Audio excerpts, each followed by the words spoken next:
A Fort Portal tukulage bano bwe bakikola.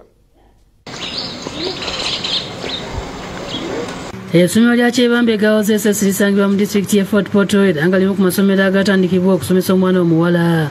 Bw'otuuka ku ssomero lino olaba emiti egisimbiddwa obulungi ssaako ne kiragala omulungi. Limu ku galondebwa okwetaba mu pulojekiti egendereramu okukuuma obutonde bw'ensi ku masomero eyatuumibwa Green Schools Initiative era nga bano baakola kiraabu eyatuumibwa Kyebambe Green School nga Esther Robert omulima waayo bw'annyonnyola. Kyebambe Green School to keep the school green. Being able to remind them about the ideas of keeping themselves in a clean environment. After all, one of our core values in Kyebambe girls is purity. Omu ku bavunaanyizibwa bwa kiraabu eno kukuuma buyonjo nga balondalonda buli kasasiro abeera asuuliddwa nga bamu ku bammemba okuli Kabatuku Trifine n'ebirungi Priska bannyonnyodde ku nsonga eno. Twabagambira omugaso gw'okukolekitinga ebicupa, twabagambira omugaso gw'okusoloza ebiveera. Kandi kyatuyamba muno ng'itwe nk'abaana b'obwisiki okwikala omu environment enungi.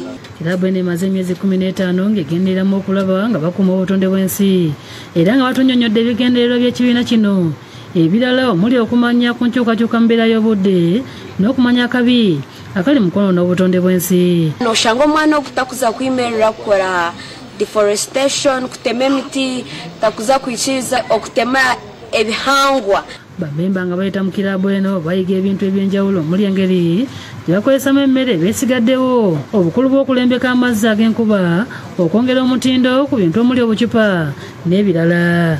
Bongeri n'okusimba emiti ssaako n'ebimuli mu nteekateeka eno okulabisa obulungi essomero.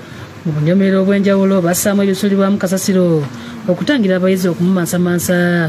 Kasasiro ono bamulondamu ow'omugaso olwo basigadde n'ayokebwa bakola ku ssomero. Twongera kusiima na vision group habwokuba ikara niiza netwekarazinga ikara actually netuleetera empapuro ezirimu information nungi muno amakuru maingi muno agakwatiraine n'ensi eyi tulimu. Basiimye minisita y'ebyenjigiriza n'ebyemizannyo Janet Kataba Museveni eyatongoza enkola ya Green ku nkomerero y'omwaka oguwedde era nga yagendereramu okulaba ng'emiti obukadde 26 gisimbibwa ku masomero ga secondary aga gavumenti agamanyiddwa nga seed schools bwe tunaatuukira mu mwaka gwa 2026. Emereirwe muno habwe ekitongole kino kibarukweta Green Schools twesengereza kigumizeemu kugenda mu masomero gandi. Esa Gidudu omukulu w'essomero lino yagedde engeri okukuumamu obutonde bw'ensi ku masomero gye yasomera ekwamufulamu omuntu ow'enjawulo.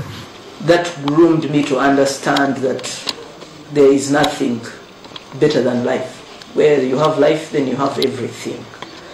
In my primary school, we had a lot of greening around as I was growing. Ayogedde enteekateeka zibalina okukuŋŋaanya kasasiro ku ssomero lino okusobola okutandika okumukolamu n'ebigimusa nga kino bakukitwala n'embatuuza abaliraanye essomero nga basomesa okukuuma obutonde bw'ensi. We wouldn't want that the greens are disturbed either by papers being thrown or now polythene and all these other things which are not green. Jonathan Tusingwire yakusakidde eggulire eno ku lwa Bukedde TV.